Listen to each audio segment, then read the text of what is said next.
Hello and welcome to my channel. On today's video we are going to look at some of the most amazing and beautiful tiaras worn by queens and princess, in the realm of royalty, pageantry, and nobles. Throughout history, men and women of status have adorned their foreheads with various kind of crowns and tiaras, which symbolized social superiority and power.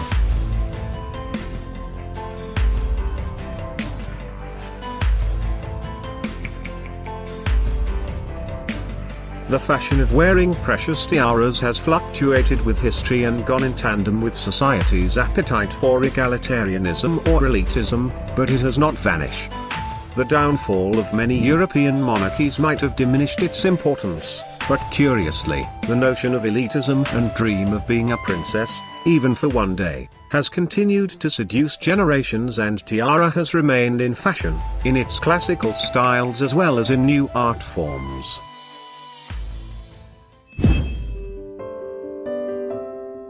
Most royal watchers instantly recognized the glittering diadem as Queen Mary's lover's knot tiara, often shortened to the lover's knot. The lover's knot tiara was commissioned for Queen Mary in 1913 from Britain's House of Garrett. It consists of diamonds and a collection of 19 hanging pearls, all set in silver and gold. Later it was handed down to Queen Elizabeth. She then eventually gave it to her daughter-in-law, Princess Diana. It was through Diana that lover's knot became one of the most recognizable pieces of jewelry belonging to the British royal family.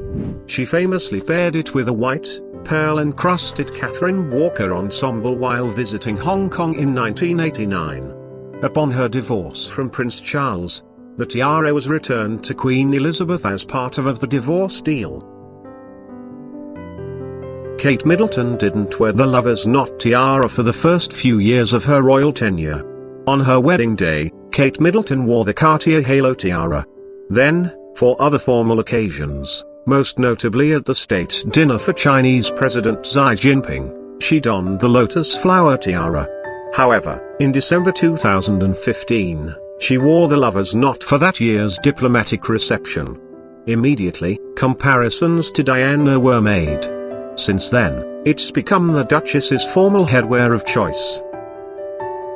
Ninth on the list is the Marie III's, Duchesse d'Angoulême Emerald and Diamond Tiara. The tiara, which was designed and executed by the French royal jewelers Everard and Frederic Baptiste in 1819, was a masterpiece of the French jewelry craftsmanship of the early 19th century. The design of the tiara was a symmetrical design of scrolling foliage, mounted with over 1,000 diamonds set in silver, and 40 emeralds set in gold. The silver and gold lines of the settings are clearly visible in the photograph of the tiara. The tiara survived the French Revolution and was hidden away together with other royal treasure. Eventually the tiara was sold in an auction to an English aristocrat. It was on display at the Albert and Victoria Museums for several years until the owner of the celebrated tiara successfully negotiated a deal with the Louvre Museum that brought him the returns he expected. Thus the emerald and diamond tiara of the Duchesse d'Angoulême, Marie III's Charlotte, the only child of Louis XVI and Marie Antoinette to survive the French Revolution, finally became the property of the Louvre Museum, where it is displayed today. Eighth on the list is the Lynn Aquamarine Tiara. A tiara that comes to us courtesy of the Belgian noble house of Lynn. The Lynn family have held their titles for centuries, but this tiara is a thoroughly modern addition to the extended family's jewel collection. In 2009, Prince Edoardo Lynn della Tremoille married Italian actress, Isabella Orsini. This beautiful diamond and aquamarine tiara was made for the occasion. The sparkler, which was created by Hollemans, features a large central aquamarine bookended by smaller aquamarines. And, because this is a Lynn tiara after all, the piece also incorporates diamond scriptures as a major feature of the design. Isabella also wore aquamarine earrings, to coordinate with the diadem. The universal themes of nature, strength, beauty, femininity and unity. The Mwawad Miss Universe Tiara 2019 begun life like this, as inspiration. The designers was asked of crafting the extraordinary tiara embracing the values of the Miss Universe, and translate them to diamond-studded crown, that represent ambition, diversity, community, and beauty.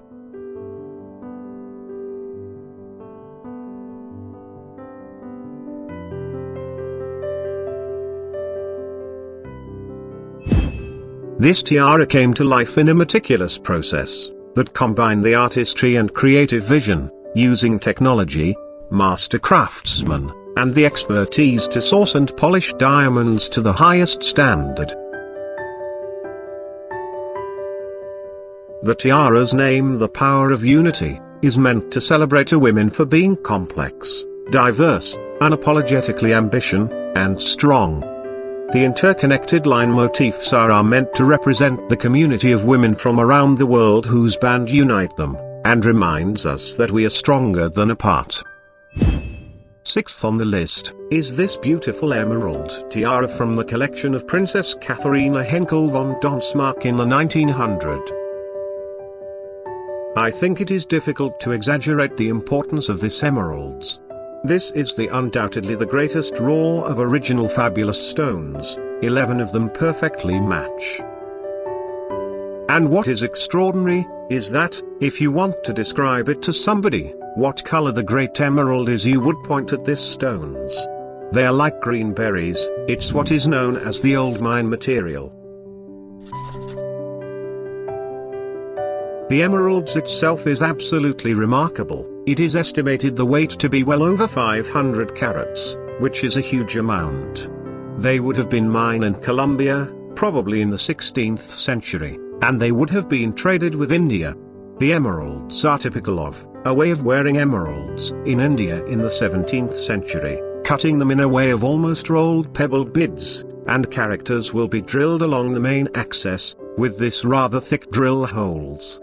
So, one can easily imagine that this could worn around the neck by a Maharaja or a prince. And then, subsequently finding its way into France in the turn of the 19th century. There's really no period in European history where jewelry was more glamorous and more abundant than the better part of end of the 19th century. Prince Guido Henkel von Donsmarck was at that time the richest man in Germany and one of the richest men in Europe. In 1887 he married a Russian aristocrat, Katharina Sleptsov, and this tiara was commissioned for her as a gift. Donsmarck commissioned this tiara from Chormy. The design of the tiara, the base of the tiara, is typical of the late 19th century.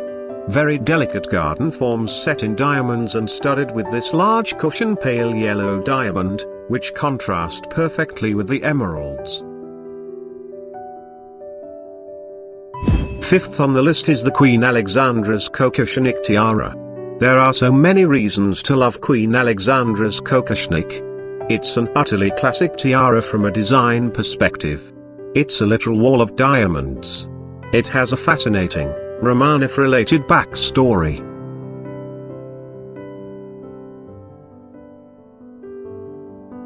The original design of the tiara was worn by Empress Marie Feodorovna of Russia. Then after it was seen by her sister Queen Alexandra, she already knew what she wanted on her wedding day. In 1888 the London News illustrated the Alexandra's anniversary present, a kokoshnik design tiara made by the royal jeweler, the House of Garrett. Like Marie Feodorovna's tiara, the piece was made of individual pave-set bars, though Alexandra's fringes were more rounded at the tip. Alexandra's kokoshnik featured 77 of these fringe pieces, and the entire tiara was packed with more than 400 diamonds. One of the tiara's first appearances at a major royal occasion came a few years later, when Alexandra wore the diadem at the 1893 wedding of her second son, the Duke of York, later King George V, and Princess Mary of Teck. In portraits taken on that day, the flexibility of the tiara is apparent, the fringes are not bunched tightly together, and spaces are visible between the bars. Alexandra appears to have used another jewel, possibly a bracelet, to help gather the fringe together. When Queen Alexandra died in 1925, the kokoshnik was inherited by her daughter-in-law, Queen Mary. A fitting choice, since it was famously worn by Alexandra at Mary's wedding. Queen Mary died in 1953, and along with most of the rest of her property, she bequeathed the tiara to her granddaughter, Queen Elizabeth II. The piece quickly became a central part of Elizabeth's jewelry collection. There are tiaras, and then there are masterpieces. Today's tiara definitely falls into the latter category. One of the most stunning tiaras in the collections of the extended British royal family, the Fife tiara, was given to Princess Louise.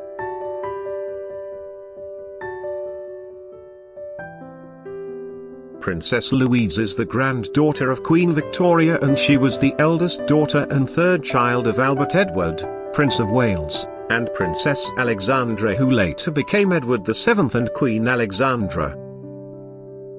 The Fife tiara is made on an extremely intricate and delicate frameworks, and it contains diamonds ranging in weight from 1 to 10 carats. It was made in 5 pieces, and almost like one now. The tiara is extraordinary in its construction: silver in the front, gold in the back, and all of the 200 carats of diamonds, beautifully cut, while being presented in the thinness framework. But what really extraordinary is the tiny pivots in which the pear-shaped diamonds are presented, and they would have caught the light. When Louise, Duchess of Fife, worn it, it would be an extremely beautiful to behold. Third on the list is the Brazilian aquamarine tiara. Most of the sparkling tiaras worn by Queen Elizabeth II of the United Kingdom were legacies from queens and princesses past, but a few of them have been hand-picked or commissioned by the Queen herself. Today's tiara, the Brazilian aquamarine, was ordered by the Queen as a part of an evolving parure of jewels. The Brazilian aquamarine parure didn't start with a tiara, it began with a necklace and a pair of earrings. These diamond and aquamarine pieces were presented to the Queen in 1953 by the Brazilian president as a coronation gift on behalf of the people of Brazil. By 1957, the Queen had also commissioned Garrett to make a tiara to match the aquamarine dame parure. The tiara featured an elaborate diamonds and aquamarine band base, with 3 aquamarine and diamond elements placed at intervals. The Queen has worn the tiara fairly consistently since its overhaul, even though it's now one of the tallest and most imposing diadems in her collection. The last time we saw her wear the tiara in public was during the Commonwealth Heads of Government meeting in Australia in October 2011.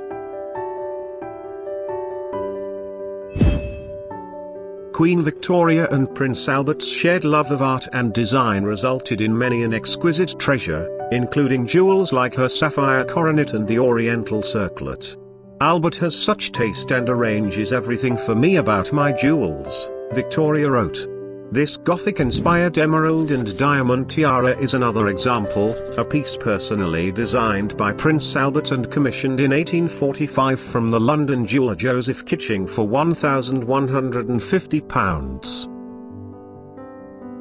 The tiara, nearly a full circlet in shape, has a base of cushion-shaped diamonds and step-cut emeralds topped by a graduated row of 19 inverted pear-shaped emeralds. The largest emerald weighs in at 15 carats. The tiara completed a parure of emeralds and diamonds previously gifted to the Queen by her husband, including a necklace with 9 clusters of emeralds surrounded by cushion-shaped diamonds, a pair of pendant earrings, and a brooch featuring a 20-carat emerald. Queen Victoria was thrilled with her emerald tiara gift, referring to it as a lovely diadem of diamonds and emeralds designed by my beloved Albert, and writing of her husband's wonderful taste in her journal. The family has allowed the tiara to be shown on exhibition, and, of course, has just now loaned it on a long-term basis to the Victoria Revealed exhibition at Kensington Palace alongside the Fife tiara and the Fife fringe tiara. The rest of the emerald parure is also on show, ready and waiting for your admiration. It already has mine. This is one of my absolute favorite pieces. Magnificent. This unique emerald tiara was made by Harry Winston in 1958 in advance of the marriage of the Shah of Iran and Farah Diba. Much like the Nur Orleans tiara, which was made in the same time frame for the same purpose, it includes a mix of diamond colors and incorporates old stones from the Iranian crown collection.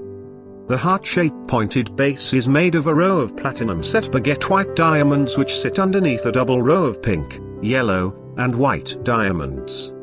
The brilliants are thought to be from the 19th century and Indian in origin.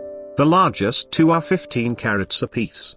The top is set with 7 large oval and round Cape emeralds which are probably from South America and were likely cut before 1738, when Nadir Shah invaded India.